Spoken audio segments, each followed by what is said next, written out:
some news broke today out of Pod, if I'm not mistaken, and they said there's a rumor in all caps. If you throw this one up for me, Chris, the Detroit Lions and Brad Holmes really like Texas Tech edge Tyree Wilson. For me, Spinny, I don't know how. Listen, this is why I looked at it. In the past, we've had 2 drafts of Brad Holmes now, right? 2 seasons, off seasons of rumors, of smoke screens. When have we ever seen an article in relation to something like that, to where it's like Brad Holmes and Lions regime really like so and so? I mean, we've seen a couple of them, like when they really liked Kayvon Thibodeau. Or like, that was like fan driven. Yeah, like a picture came out and the fans drove that one. Like outside of that, I don't think there ever was one. For me personally, I'm calling BS a little bit on this one. I don't know. We got Tyree Wilson at home. We got Romeo Okwara. Like, I mean, I understand why people would like Tyree. Like we said, when we first started doing this, when we first looked at film, he was the first film I looked at. Yeah, I remember. And I was like, I like what I see. He's a big dude. You can move him around. He's athletic. He can make plays. He's good when obviously rushing the passer, and he's very solid in the run. But I don't know. It's not like a game-breaking pick to me. And that's what I feel like it has to be. This has to be a pick where it's like, all right, he is going to make an immediate impact, and he's going to be a difference maker. And to me, Tyree Wilson, I think he'll be a solid pro. He'll have a very good career. But if there's nobody else there, if Jalen Carter and Will Anderson and all those guys are gone, then I wouldn't be mad about Tyree Wilson. But if you take Tyree Wilson over Jalen Carter, I would be a little upset. And we'll see. They've been doing their due diligence, obviously. We've talked about all of the guys they've brought in. They've interviewed with their top 30 pre-draft visits. But Tyree Wilson is a guy that has been mocked to the Lions a lot of experts mocking him, a lot of Lions reporters, Lions guys mocking him, because it seems like that he's going to slide there. If all things happen, if Arizona doesn't trade out of the pick, if Seattle takes Jalen Carter, Tyree Wilson would be the best defensive player available for the Lions to take at 6. Yeah, and for me too, it's like, so you mentioned, and I'm not going at you about this at all, but I'm just like, you use the term like slide. Tyree Wilson slides there. Like no one's taking him in the top 5. Yeah, and I'm not saying like you meant that, but yeah, I mean, I just don't look at him as that type of prospect. Like, he's not sliding down to 6. He's not a top 5 guy. Yeah, like the draft gets spicy at 6 because like everybody else before then it's like a surefire pick, surefire talent. With Tyree Wilson, it's just not that same value, to me at least. And like again, being a Lions fan, having gone through 2 draft processes with Brad Holmes as a GM, I have yet to. I can't recall a time that the Lions like really liked a guy in this term of fashion. And like, if it's real, I mean, there's nothing to it. Like I'm sure they like him. Yeah. I don't want to use the word like really like him. There's a lot of prospects they like. Doesn't mean that they're number 1 on their board. You know what I'm saying? Like, I don't know. I'm looking at it more so as a smokescreen. And with the Detroit Lions draft, I just, like you said, I really want Jalen Carter, man. I want Jalen Carter bad. That's the one for me. Obviously, he was top 3 prospect in this draft before the extracurriculars came out. He is the biggest position of need for the Detroit Lions, which is interior defensive tackle, interior defensive line, I'll say.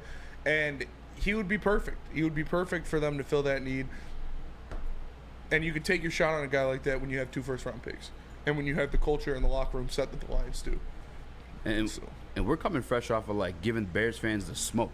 Yes. And in doing so, I've been pulling up tons of highlights and clips because Week 17, the Detroit Lions smacked them boys. Smacked them. And the other game we played with them too, it was a 1-point game, but still some highlights to come from it. You had Aiden going that fucking sideline to sideline Superman tackle. That was amazing. And then you got obviously Jeff Okuda's pick 6. The whole reason that beef it's been a beef, but the whole reason it got reignited on Twitter recently. But there's another play I seen. There's another sack from James Houston, a gentleman who has more sacks in games played in the NFL. And it was when he took the left tackle and literally just drove him right into Justin Fields' lap and ended up with a sack because of it. I don't know, and I've been saying this too. Like, I don't know how high of a need edge is for the Detroit Lions team. Like, if you see, because that's we've been looking at him maybe thinking like he's just doing like finesse moves and stuff like that. No, he bull rushed a left tackle, a starting left tackle in the NFL, granted for the Chicago Bears or ass. We established that yesterday, into the lap of a mobile quarterback, the most mobile quarterback in the NFL right now. Like, I like to keep that on the field. If I'm being honest with you, like that is a weapon you want to use. You want to take advantage of. So as much as Brad Holmes said he doesn't look at depth charts, he's more like a BPA guy. I really don't know like how high edge is on their board unless that edge is attached to the name Will Anderson. Yeah, it can't. You look at the makeup of the team and you look at the players they have already, and you think it can't be higher than interior defensive line or another position like that. Even offensive line. You look at the bounty of edges they have.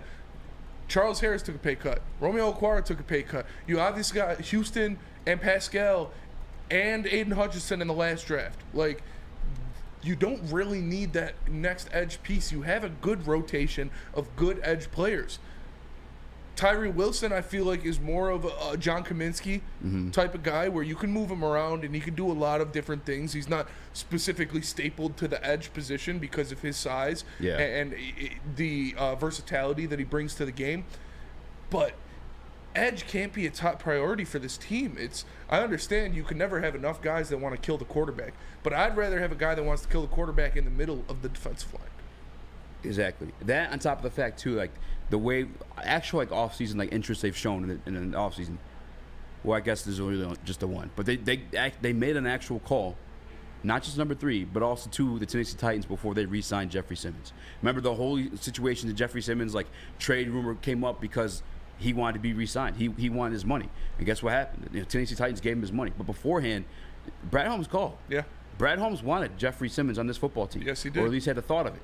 Meaning, I really, truly think, although, again, they talk a lot of BPA, which that could be the smokescreen for you, but interior defensive line is like a need for this team. I know it's a need, but a priority for them to address in this draft because they didn't do so in free agency.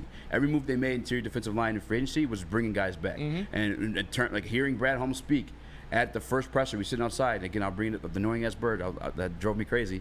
But he said that, the way we looked at Isaiah Buggs, I think I thought I fucked up his first name for a minute. Yeah. But he looked at him as like a reserve guy. That's what he is. Not a guy that plays as many snaps as he did. Yeah, and that's what he is. He is. I love Buggs. I love what he did for the team last year. But in a best case scenario, he is a backup. He is a rotational piece. He is a depth guy.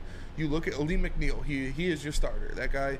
We saw what he can do when he's at his best against the New York Giants when he had 13 pressures or something crazy like that. John Kaminsky, again, we love what he does, but he's more of a depth piece situational guy rather than a guy you can put in there every time and have him play 3 downs. And that's what Jalen Carter would be. He is that blue chip piece. You don't have that blue chip piece at interior defensive line. You have one on the edge with James Houston. You have some in the backfield or in the defensive backfield now with Cam Sutton and CJ DJ and hopefully Kirby Joseph. Yeah. We'll see what happens, but I feel like we've gone into excess about when the Detroit Lions defense was the best of our lifetime. Was Ndamukong Suh, Nick Fairley, those big nasties in the middle. Big nasty. Because pressure from the middle makes everything easier. If you got a fucking 350-pound dude getting pushed back into your lap as a quarterback by a 310-pound dude, you're not just going to stand there. You can't step up. You got to roll outside. And that's where guys like Aiden Hutchinson, James Houston, Josh Pascal, Romeo Okwara, they clean up and they get those sacks because you have Jalen Carter and Ali McNeil pushing your centers and guards back into the lap of the quarterback. Nice. It's all about the heavies.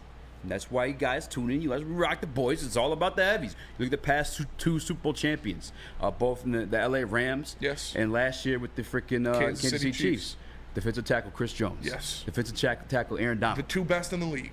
It's all about the heavies. And Brad Holmes is part of the experiment with Aaron Donald, too.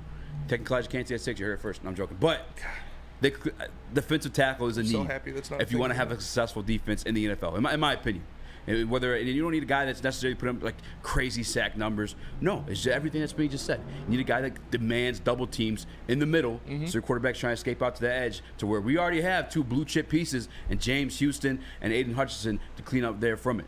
I think this is a smoke screen. I don't know why it would even be a smoke screen. I don't think anybody's trading up to draft Tyree Wilson. I don't think anybody looks at him in that light. I could be way wrong on that one, but if you look at the tape, he's got the tremendous athleticism traits. He's got the 35-inch arms. That's what I'm saying. He has 6'4", 6'5", 35-inch arms, 270 pounds. But if you watch the tape, he's like the last one off the line. Yeah. Not really that many moves. I just feel like it's more of like him bull rushing people. And to be honest with you, that stuff just works differently in the NFL. You're going against the best of the best, the cream of the crop. Now, Chris, you had your hand up too. What were you going to say? Yeah. The reason why I'm calling BS on this is because way long ago we had the conversation. This was early on in the draft process. Remember when Dan Campbell said we found 4 guys that have that it factor?